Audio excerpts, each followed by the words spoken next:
vous tous et à vous toutes dans cette émission Docteur M, une émission que j'anime avec bien sûr la complicité de docteur professeur Antoine Moudia, qui est avec moi encore pour ce soir. Bonsoir, bonjour. Bonjour. Parce qu'en fait, on ne sait pas, selon l'endroit où on se trouve pour nous regarder, il y a des gens qui nous suivent des États-Unis, du Canada. Il y en a qui sont en train de dormir. Ils sont en train de dormir. Bonjour, bonsoir. Comment allez-vous? Nous sommes prêts à répondre à toutes vos questions. Docteur, nous poursuivons cette séance de réponse aux questions de téléspectateurs. Continuez à vous poser vos questions au docteur Moudia par le biais du numéro qui s'affiche. Docteur, nous continuons. Mais avant de continuer à poser vos questions qui nous sont parvenues au téléphone qui s'affiche bien évidemment, je voudrais qu'on insiste un instant, docteur. J'ai eu la chance aujourd'hui de visiter votre clinique. Ouais. Clinique. C'est la première fois en tout cas que je m'y rendais. Vous voyez, c'est la première fois. C'était vraiment un grand plaisir pour nous. C'était vraiment un moment formidable. C'est la première fois depuis que je fais ces émissions avec Dr M que je me suis rendu à sa clinique. Et alors, j'ai vu beaucoup de femmes qui sont hospitalisées chez vous, mais le maître mot est revenu sur l'importance de ces visites régulières que toutes les femmes devraient faire au moins une fois par an chez leur gynécologue. Mais ces femmes l'ont dit elles-mêmes, parce qu'elles se sont rendues compte en fait que s'ils avaient fait, s'ils s'étaient rendus voir leur médecin à l'époque, et tout ce qui est arrivé par la suite ne serait pas arrivé. L'autre fois, quand on a commencé cette émission sur le myome, je vous ai dit que les myomes, quand ils commencent, quand ils sont tout petits, ne parlaient pas. Donc la femme ne peut ne pas sentir la présence de ces myomes. Et évidemment, lorsqu'elles viennent pour autre chose, parce qu'elles viennent quand elles ont quelque chose, alors que normalement, elles devraient aller, même si elles ne sentent rien du tout. C'est le médecin qui peut leur dire que madame, tout va bien, votre santé ne pose aucun problème, santé génitale bien sûr, ne pose aucun problème, et attendre l'autre année. En Europe, dans les pays où il y a cette culture, où les femmes vont voir leur médecin à tout moment, eh bien c'est obligatoire à partir des 18 ans, du moment qu'on commence sa puberté, même 16 ans, eh bien on doit se choisir son médecin et aller le voir régulièrement, et on risque à ce moment-là de vous dire, madame, faites attention, il y a quelque chose qui commence par là, parce que quand ces choses-là commencent au départ, tout ce qui est myome, tout ce qui est cancer et tout ça, lorsque c'est dépisté à temps, eh bien, c'est guérissable. Oui, d'ailleurs, j'ai eu un médecin américain qui me disait que vraiment la réponse au cancer, parce qu'on sait guérir un cancer lorsqu'on le dépiste tôt. Tout à fait. Donc, vaut mieux aller voir rapidement les médecins, voir assez régulièrement le médecin pour qu'on dépiste. Et vous allez suivre une émission absolument remarquable entre nous, que je vais animer cette émission-là. Les femmes que j'ai vues aujourd'hui, mesdames et messieurs, alors regardez un extrait de cette émission qui va suivre, ça sera dans le cadre d'entre nous. Vous remarquerez que toutes les dames que je rencontrais auraient pu éviter ce qui leur est arrivé. Il y a une d'entre elles, notamment, à qui on avait promis l'ablation de la matrice. Elle est partie partout, en Europe, en Afrique du Sud, on avait promis, on a dit, il n'y a rien à faire d'autre que d'enlever le myome et votre matrice. Figurez-vous, cette dame n'a jamais eu d'enfant, en fait, elle n'est pas encore mariée, donc c'était tout à fait une nouvelle terrible pour la famille. Heureusement, en RDC, nous avons aussi, il faut le dire, et on ne cessera de le répéter, des très très bons médecins. C'est ici, en RDC, que cette femme-là, que ces femmes-là que je rencontrais, ont pu sauver leur matrice et garder toutes leurs chances de faire un enfant. Regardez cet extrait que vous suivrez dans l'émission Entre nous.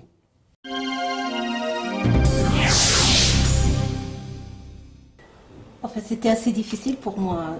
C'est vrai que j'avais un peu de douleur par-ci par-là, et chaque fois que je travaillais et tout. Alors, un bon jour, je me suis décidée quand même d'aller voir un médecin.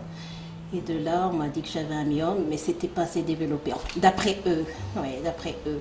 Mais j'avais vraiment beaucoup de malaise et je n'arrive même pas à faire mon jogging comme je le fais chaque matin et tout ça, courir chaque matin à 5 heures et tout ça. Et puis après, j'ai senti quelque chose qui n'allait pas, comme une sorte de chose qui tombait en bas, et je me suis dit que c'était vraiment sérieux, il fallait que je voie quelqu'un d'autre et tout.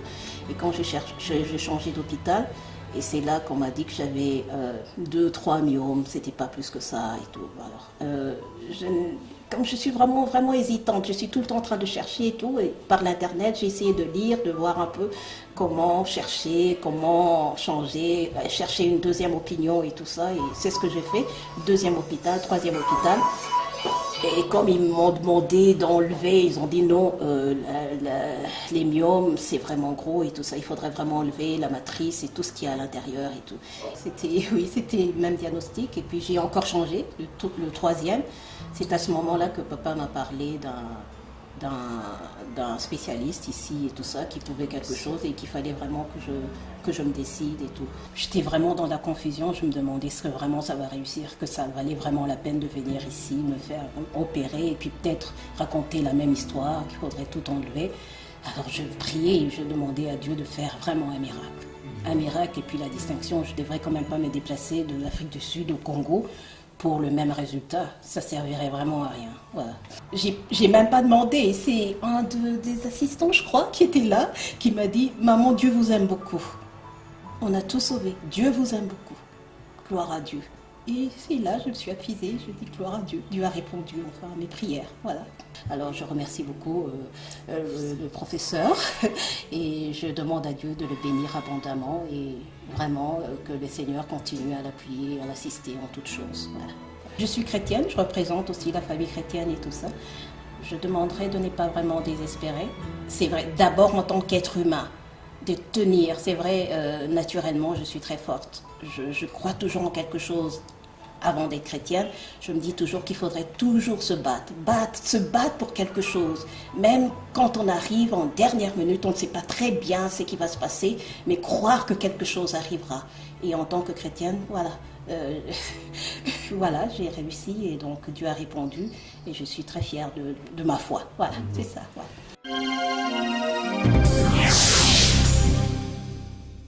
Voilà, ça ce sera un extrait que vous souverez dans l'émission Entre nous, que nous ferons bien évidemment le plaisir de vous présenter. Le docteur Modia sera aussi avec moi. Continuons ici avec docteur M, avec vos questions qui nous sont parvenues au standard de l'émission. Alors docteur, voici la question de Cathy. Cathy, elle est à Luanda. Elle demande, en fait en lingala, Nalingibo Pesangai adresse à docteur. Je l'ai dit la fois passée, l'adresse du docteur, bon, c'est Fondation des Anges, hein, vous savez, c'est Fondation des Anges. Ce n'est pas une entreprise qui a le but de faire de l'intérêt, de s'enrichir. C'est une fondation. L'adresse de la fondation, de la clinique, vous est donnée par téléphone en appelant, bien sûr, au numéro qui s'affiche. Vous aurez une superbe voix de Gracia Oleko pour vous répondre. Bonsoir, docteur. Est-ce que celui qui s'affiche, c'est votre numéro? Non, ce n'est pas le numéro du docteur Modia, c'est plutôt le numéro de l'émission. Comment voir vos coordonnées, les coordonnées de l'hôpital? Appelez également le numéro qui s'affiche, on vous donnera les coordonnées de l'hôpital. Pourquoi on le dit? Parce que ça dépend toujours de l'endroit où vous vous trouvez. On saura mieux vous orienter. Bonsoir docteur. Moi, quand je fais des rapports sexuels, j'ai des douleurs. Que faire? Nous étions là avec cette question toujours de Luanda. Oui, évidemment, écoutez, c'est dommage pour elle. On ne fait pas les rapports sexuels pour avoir mal. Hein. Si elle commence à avoir mal, c'est qu'il y a un problème. Il peut y avoir plusieurs explications. Et comme je venais de le dire, ce n'est pas à elle de pouvoir résoudre son propre problème. Elle doit aller voir le médecin le plus proche pour lui dire ce qui se passe. Habituellement, ça dépend de quel type de douleur. Je voudrais bien qu'elle précise. Si ce sont des douleurs d'intromission, c'est-à-dire au moment de la pénétration, eh bien, ça doit être quelque chose d'infectieux, peut-être au niveau de grandes lèvres, petites lèvres, mais si ce sont des douleurs qui sont arrivées au moment où la personne, son mari va plus loin, ça s'appelle une dyspareunie profonde. L'autre, c'est une dyspareunie orificielle ou d'intromission. Alors tout ça, ce n'est pas au téléphone ou à la télé qu'on peut résoudre ce genre de problème. Il faudra justement qu'elle puisse prendre le temps d'aller voir le médecin. Si elle peut avoir la chance de venir à Kinshasa, mon Dieu, on l'accueillera bras ouverts. Avec plaisir, docteur Modia. Bonjour docteur, je suis enceinte, mais je remarque que j'ai des pertes blanches qui commencent à salir mon protège-slip. Que faire sans que cela dérange mon bébé? Eh bien, justement, je crois qu'elle a raison de penser que ça peut finir par déranger son bébé, parce qu'en fait, ce sont des infections génitales, vulvo-vaginales, et ces infections sont très fréquentes pendant la grossesse, parce qu'en fait, la femme, pendant la grossesse, est un peu immunodéprimée. Vous savez, la grossesse, ça abaisse un peu la défense immunitaire de la femme enceinte, et donc elle peut faire des infections à répétition. Les pertes blanches ne sont pas pathologiques lorsqu'elles ne sont pas seulement telle qu'elle est en train de décrire. Lorsqu'elle commence à devenir abondante, malodorante et qu'elle commence à faire mal et à chatouiller, ça, ce sont des pertes pathologiques. Et habituellement, c'est des mycoses, ce sont des traitements simples, mais il faut aller voir la personne qui peut vous indiquer les traitements qu'il faut. Parfois, on les soigne avec les antibiotiques, ça n'a rien à voir. Donc voilà, la meilleure attitude, bien évidemment, mesdames, c'est d'aller voir un médecin, un gynécologue ou un médecin tout court. Un médecin tout court, hein. Il ne faut pas être gynécologue pour soigner les mycoses. Très bien. Alors, bonsoir docteur. Juste vous dire que votre émission me plaît beaucoup. Ben ça, c'est très bien. Bonsoir. Si je suis utile à quelque chose, pourquoi pas. Bonsoir à vous, docteur Maudia. Est-ce que si j'ai seulement 300 $, vous pourriez m'opérer? J'opère même pour rien. Enfin, il ne faut pas exagérer non plus. Le problème, c'est que nous avons une infrastructure, une structure, même si c'est une fondation. Nous avons des frais à pouvoir et des engagements à honorer. Nous avons un personnel à payer. Et il est évident que lorsqu'une personne est dans une situation d'urgence et que je dois la sauver, je ne demande pas de l'argent nécessairement. Mais si on paye, c'est très bien parce que, en fait, qu'est-ce que nous faisons? Nous soignons tout le monde. Ceux qui payent gros, eh bien, payent pour les autres. Et ceux qui n'ont rien vraiment, alors on s'arrête à leur demander, par exemple, la trousse chirurgicale, dont je vous ai parlé l'autre fois. Mais il faut quand même de temps en temps payer son médecin parce qu'il a besoin de cet argent pour vivre. Absolument. Écoutez, j'étais étonné tout à l'heure quand je suis passé à votre clinique, combien toutes les dames que j'ai vues sur place sont arrivées là-bas parce qu'elles ont suivi cette émission. Vous voyez comment, on ne cesse de le répéter, si nous faisons l'émission, c'est pour faire reculer votre ignorance. Et l'objectif pour nous sera absolument que nous puissions vous aider à atteindre les 100 ans, que vous viviez le plus longtemps possible. Et pour y parvenir, il n'y a rien à faire d'autre que d'aller régulièrement voir votre médecin, même si vous êtes croyante. Je crois que vous verrez avec l'émission que je vais faire qu'il ne faut pas dissocier la croyance avec le fait d'aller visiter, voir un médecin. Si ces médecins sont là, c'est parce que Dieu leur a donné cette intelligence également. Donc, allez absolument voir les médecins, c'est une attitude à adopter. Docteur, ça c'est une question qui vient de la part d'un homme. Salut docteur, mes testicules me font mal. Ben, écoutez, il a un problème. Ah bon? Il a un problème. Écoutez, les testicules ne sont pas là pour être douloureux. Les testicules ne doivent pas faire mal. Si ça fait mal, c'est parce qu'il y a peut-être un problème, une infection qui commence ou une petite torsion testiculaire qui commence parce que il y a une urgence extrême lorsqu'il s'agit d'une torsion. Lorsque ça commence à faire mal, eh bien, il faut aller se faire voir. Habituellement, tous les médecins peuvent vous soigner pour ces genres de choses, mais lorsque ça commence à dépasser les capacités de la médecine générale, on doit voir un neurologue ou un andrologue. Très bien. Salut docteur. Quel médicament faut-il donner en cas d'oligospermie? C'est un mot que je ne connaissais pas. Explication déjà, c'est quoi l'oligospermie? Écoutez, voilà. Un homme, pour qu'il soit fertile, pour qu'il soit fécondant, doit avoir un certain nombre de spermatozoïdes par millilitre. Par éjaculat, par exemple, par millilitre, je commence par millilitre, il faut au moins 25 millions à 250 millions de spermatozoïdes par millilitre pour que 1-2 puisse arriver à la fécondation. Ça, c'est vraiment quelque chose de miraculeux que Dieu a fait. Donc, par éjaculation, nous perdons des milliards de spermatozoïdes. Mais il y a des hommes qui n'en ont pas. Alors qu'il y a des milliards, il y en a qui n'ont rien. Ça s'appelle des azospermiques. C'est une azospermie. Mais lorsque la quantité, le nombre de spermatozoïdes diminue, on arrive à ce qu'on appelle oligospermie. Okay? Il y a aussi des polyspermies et des gens qui ont des spermatozoïdes à ventre. Un jour, je vais vous montrer les images de ces genres de choses. Vous allez être étonné de cette imatis. En fait, l'homme, en général, je parle de l'homme en tant que masculin, c'est quelqu'un qui est très très généreux. Alors que la femme ne peut pondre qu'un seul œuf par cycle, mais l'homme peut en déverser des millions à chaque fois qu'elle a des rapports sexuels, à chaque fois qu'il y a éjaculation. Et cet homme-là a un petit problème. Il faut savoir pourquoi le nombre de ces spermatozoïdes a diminué. Mais est-ce que parce que le nombre a diminué que le peu de spermatozoïdes qu'il y a dans son sperme ne peuvent pas féconder l'œuf? Mais je n'ai pas dit que c'est une stérilité absolue, mais ça commence à devenir difficile lorsque le nombre de sang, par exemple, en dessous de 5 millions. 5 millions de spermatozoïdes par millilitre, c'est trop peu. Même si 5 millions, c'est déjà beaucoup, mais c'est trop peu pour une fertilité. 5 millions. 5 millions. C'est déjà beaucoup. Mais nous utilisons 5 millions, par exemple, en fécondation in vitro, donc en assistance médicale, en procréation, mais en tout cas, naturellement, lorsque vous êtes en dessous de 5 millions, eh bien, ça devient très, très difficile. Il faut savoir pourquoi.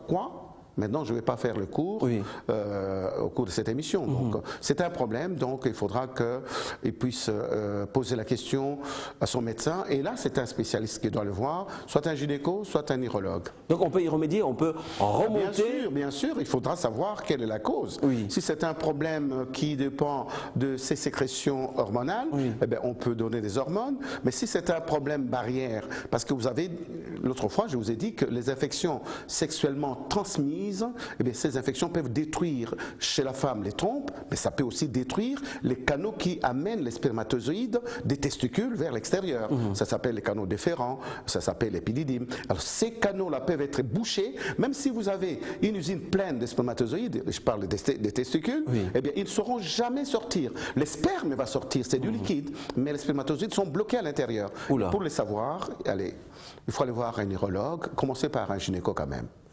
Très bien, on fera une émission là-dessus. Et donc, par essence, eu égard à ce que vous venez de dire, nous sommes tous, nous qui vivons sur Terre, des champions. Parce que si sur 5 millions de spermatozoïdes, il y a un seul qui a fécondé, c'est que c'était le plus rapide. C'est le plus rapide. Et donc, le premier de 5 millions. On dit la vie, c'est un combat. Oui, c'est le premier de 5 millions. C'est le plus fort qui vont gagner, c'est le plus fort qui vont vivre longtemps, et c'est le plus fort qui vont se reproduire. Parce qu'en fait, parmi les 5 millions, vous parlez de 5 millions, mais je dis 250 millions. Hein. 250 millions. Il y a un seul qui arrive. Et lorsqu'il arrive, il pénètre dans l'ovocyte, c'est la fécondation, et l'œuf se ferme. Complètement. Il n'y a plus rien d'autre qui entre. Parce que s'il y a un deuxième qui entre, vous avez affaire à un monstre. Oh là. Donc c'est ce que je voulais vous dire. Vous êtes tous des grands champions finalement. Parce que sur les 250 millions, vous avez réussi effectivement à féconder l'œuf de la femme. Chaque fois. Chaque être humain est un champion par essence. Continuons avec vos questions qui sont arrivées au standard de l'émission. Bonsoir docteur, je suis à Luanda et je voudrais savoir si le kyste peut empêcher la grossesse. J'avais pris des suppositoires, mais pas de changement. Habituellement non, mais si c'est un kyste qui sécrète des hormones en excès, ces hormones vont perturber la régulation du cycle. Ça fait un cycle doit aboutir au milieu à une ovulation. Lorsque vous avez une sécrétion désordonnée d'hormones, via par exemple le kyste dont on parle, si c'est vraiment un kyste, parce que là aussi c'est toute une autre affaire, on en a parlé, on a parlé des kystes, il y a des kystes fonctionnels, et si ces kystes sécrètent beaucoup d'hormones féminines, ces hormones vont perturber, c'est comme si elle prenait elle-même la pilule alors qu'elle n'en prend pas, donc ça peut aboutir à une anovulation, sa absence de l'ovulation et entraîner une infertilité. Mais tous les kystes ne sont pas nécessairement liés à une infertilité. Très bien. Bonsoir docteur, peut-on connaître votre adresse de service? J'ai répondu à la question. Bonsoir docteur, Nazana Luanda, Nazolanda Bino, ngai soki na sangani na mobali nanga na yokaka eloko te nasala nini? Mawa mingi aya komona munganga parce qu'en fait écoutez on fait l'amour pour avoir un petit plaisir hein, et quand on devient frigide et quand il n'y a plus de libido c'est un problème. Habituellement c'est psychologique à 80%, mais parfois ça peut être un problème organique. Là il faudra une bonne exploration. Très bien, donc rendez-vous chez votre médecin, chez votre gynéco, si possible. Oui, de préférence. Nakuti émission na kati, alors Nazali na posa ya numéro, j'ai répondu aussi à la question, le numéro s'affiche. Bonsoir docteur, moi j'ai peur, quelle est l'origine de l'impuissance sexuelle? Comment la traiter? Et quel est l'inconvénient du dépôt pour l'espacement? Et que faire car ma femme a un problème de césarienne à 3 reprises? Michel. Mais ce qui est bien, c'est qu'en fait, malgré son impuissance, dit-il, et sa femme a quand même conçu plusieurs fois. C'est ça que je dis. Donc, l'impuissance n'est pas synonyme de stérilité. Tout comme la virilité la plus puissante ne signifie pas nécessairement qu'on peut avoir des enfants. Oui. Et comme je vous ai dit, qu'un homme viril et qui n'a aucun spermatozoïde dans ses spermes, eh bien, n'aura jamais d'enfant. OK? Mais si vous voulez que je puisse parler de l'impuissance maintenant et soigner l'impuissance à la télé, je dis non. Il faudra qu'on organise toute une émission. Bien sûr. Ouais. C'est ce qu'on fera avec. Donc, je demande un peu de patience. On en viendra à vous. On fera une émission sur la série. Mais il faut lui demander de rapidement voir son médecin. Allez-y, avant qu'on fasse l'émission, allez-y voir effectivement votre médecin qui peut déjà essayer de vous rassurer et vous donner des pistes de solutions avant que nous. Parfois c'est simple. Hein. Oui. Comme je vous ai dit, habituellement c'est psychologique, il suffit d'un déclic pour que ça recommence. Sinon on aggrave sa situation. Très bien. Alors tout ça, ces problèmes-là dont on parle, fertilité, la fertilité chez l'homme, le manque de spermatozoïdes suffisant nombre, suffisant, on peut le détecter avant le mariage par ce qu'on appelle les examens prénuptiaux. Voilà. Donc, dans les examens prénuptiaux, on sait si un tel, Justin Bassanoua, ne pourra pas faire d'enfant, par exemple. Mais, écoutez, voilà. Donc, depuis que je commençais à faire ces métiers, j'ai toujours... Parce qu'à l'époque, tu sais, quand on est en Afrique, on croit que l'infertilité, c'est la femme. Hein. Et d'ailleurs, beaucoup de femmes se font mettre à la porte parce qu'elle n'a pas d'enfant. Mais parfois, ce n'est pas de sa faute. La plupart d'hommes que nous sommes, eh bien, nous sommes parfois responsables, presque à 50% de ce qui arrive au couple. Vous comprenez ce que je veux dire? Absolument. Mais on peut le savoir à l'avance. Il suffit de faire un spermogramme. Donc c'est une analyse détaillée du sperme qu'on donne au laboratoire et on analyse. On va regarder les nombres, on va regarder la mobilité, on va regarder la forme, la morphologie de ces spermes. Parce qu'on peut avoir 2 millions de spermatozoïdes, s'ils sont tous mal formés, avec de grosses têtes, avec de doubles têtes, eh bien à ces moments-là, vous avez 2 problèmes. Donc en fait, c'est ce qu'on appelle la tératosospermie. Parce que vous voulez maintenant que je vous parle de toutes ces choses-là. Les spermies, vous avez les asténospermies. Donc on peut avoir plusieurs spermatozoïdes, ok? Il y en a beaucoup, mais ils sont en train de tourner tout autour. Ils ne font pas la course dont vous aviez parlé tout à l'heure. Ils sont en train. On peut aussi avoir des cas rares de spermatozoïdes qui sont bloqués par les anticorps de la femme. Ça s'appelle incompatibilité glaire-sperme. Donc tout ça, c'est des gros problèmes. Et la seule personne qui peut vous rendre service, c'est votre médecin, c'est votre gynéco, c'est votre andrologue ou urologue. Donc on est tous là pour rendre service. Mais parfois, on traîne avec, on est complexé, on ne veut pas en parler, parce que... Alors là, vous passez votre temps pour rien. Il y a des choses qu'on peut résoudre. Donc, avant, parce que azobotate, Tant que c'est ça, tant que ça, moi, on a bu dans mon bal mutu, ça a un problème.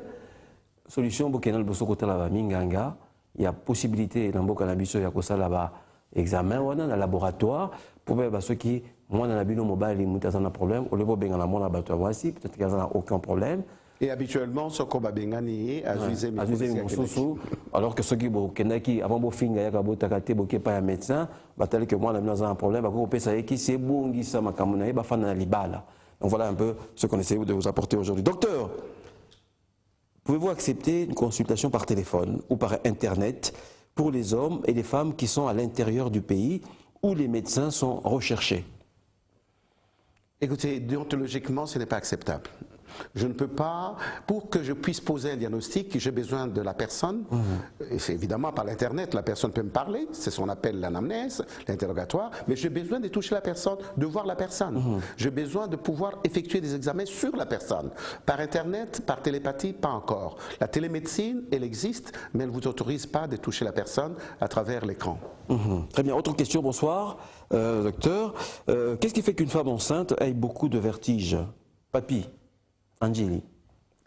Parfois parce qu'elle ne mange pas bien, elle a des nausées, elle vomit tout le temps, donc elle peut tomber en hypoglycémie. C'est pour ça qu'il faut aller en consultation prénatale. Mais tout simplement, il peut arriver qu'elle ne se nourrisse pas, très bien, pour ce que je viens de dire, ok.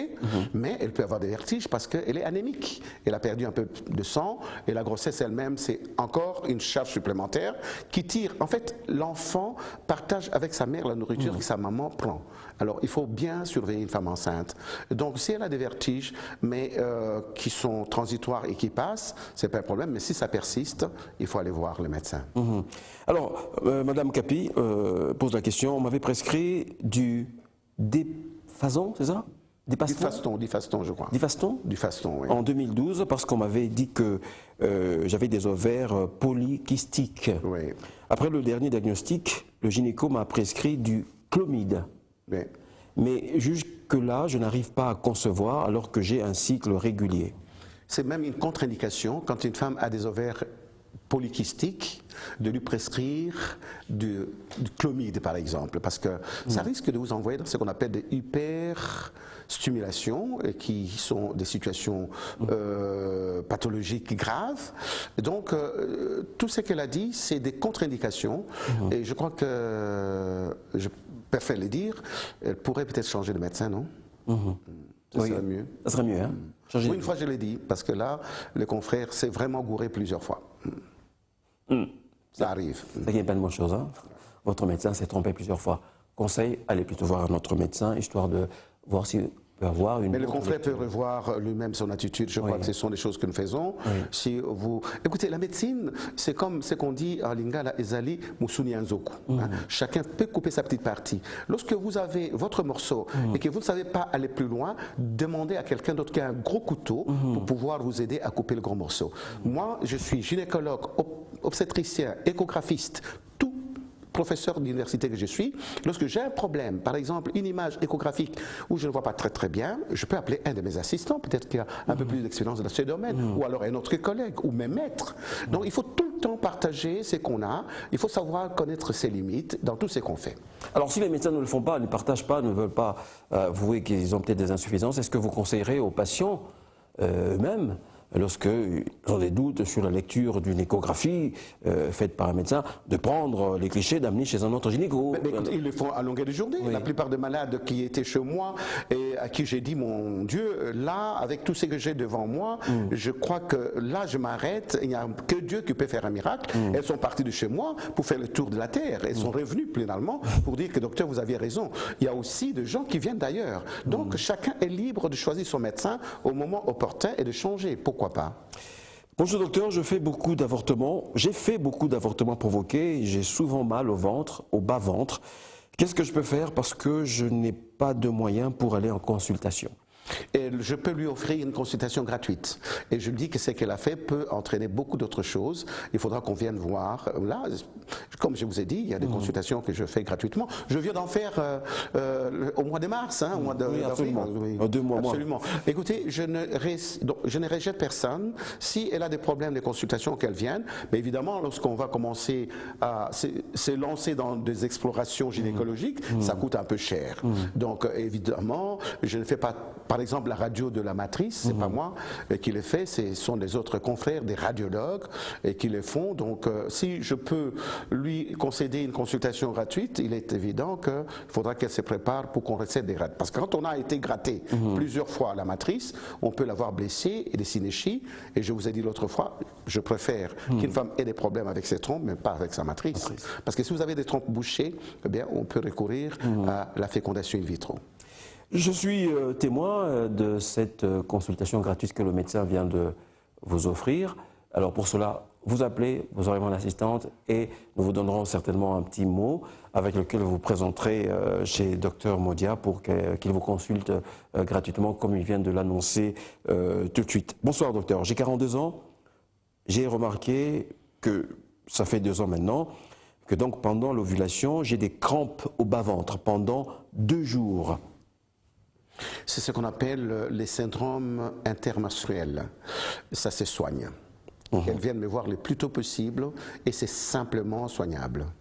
Mesdames et messieurs, merci de votre grande fidélité à cette émission. Merci de votre fidélité à B1 qui est sur CanalSat et sur le canal 141. Merci, au revoir.